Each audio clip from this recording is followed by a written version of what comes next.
Class 10th Hindi गोधुली। सबसे पहले हम लोग समझते हैं गोधुली का मतलब क्या होता है। क्या कोई जानते हैं गोधुली का अर्थ क्या होता है? गोधुली का अर्थ होता है वह समय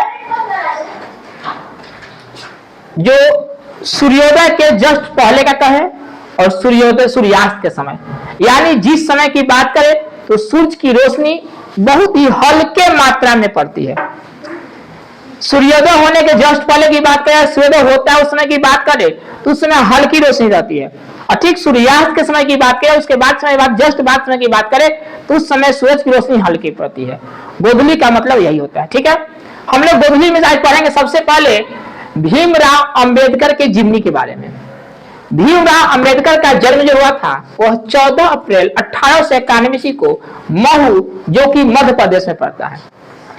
इनके पिता का नाम था रामजी मालोजी सकपाल, इनकी माता का नाम था भीमाबाई। जाति महार जाति थे, यानी दलित परिवार से आते हैं, जो कि नीचे कास्ट है। इनकी मृत्यु हो गई थी 6 दिसंबर 1956 ईस्वी को दिल्ली में। इनकी प्रमुख रचनाएं क्या क्या है? Number 1 the caste in India, number 2 their mechanism, 3 genesis and development, 4 the untouchables, 5 who are they, 6 who are Shudras, 7 Buddhism and communism, 8 Buddha and his Dhamma, 9 thoughts on linguistic states, 10 the rise and fall of the Hindu women, और 11 last है annihilation of cast.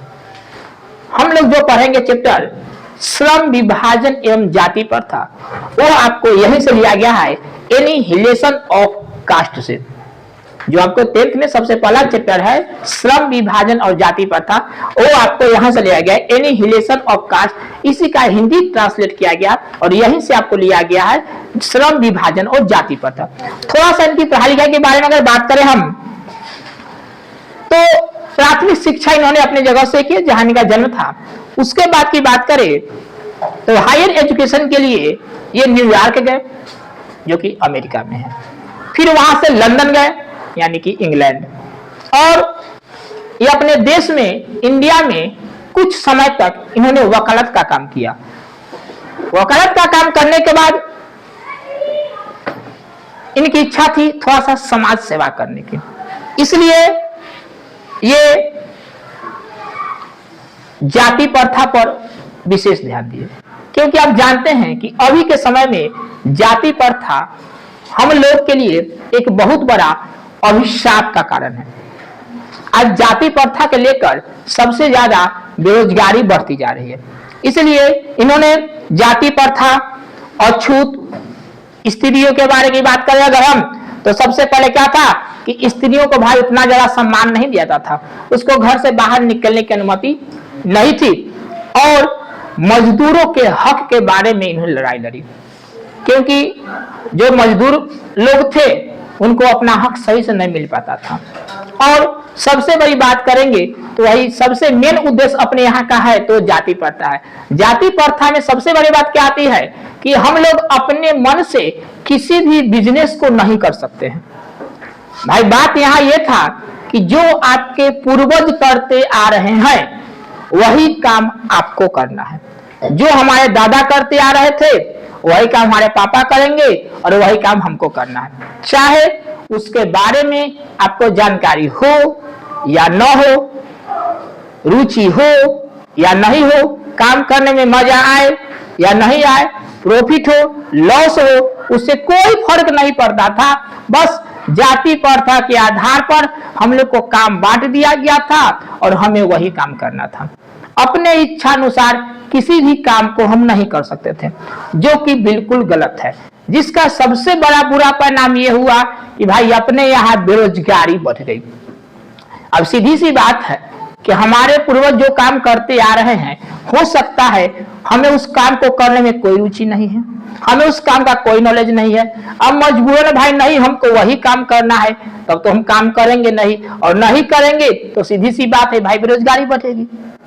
तो सबसे बड़ा अभिशाप हमारे लिए था तो वो क्या था भाई? जाति प्रथा। और जो श्रम विभाजन था वो जाति प्रथा के आधार पर किया गया था। यानी कि आप अपने मन से किसी भी काम को नहीं कर सकते थे। आपको जब भी चलना है तो आपको जाति की प्रथा के आधार पर जो काम बांट दिया गया है, आपको हर हाल में वही काम करना था।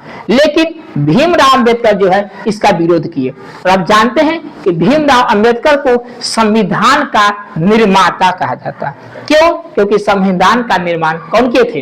भीमराव अंबेडकर के थे। इनके जीवन की बात करेंगे, इनका मुख्यतः रूप से 3 जो है प्रेरक मानते हैं। पहला मानते थे ये बुद्ध को, दूसरा मानते थे कबीर को, और तीसरा मानते थे ज्योतिबा फूले को। जी, ज्योतिबा फूले, ज्योतिबा भी हरता है, दोनों की बात है। ज्योतिबा फूले तो ये हमेशा ये 3 को विशेष रूप से मानकर चलते थे। अपने जीवन का मेन उद्देश्य इनका, या ये कहिए इनका जीवन का जो प्रेरक रहेगा, ये जीवन के प्रेरक हमेशा ये 3 को लेकर चले थे। ठीक है।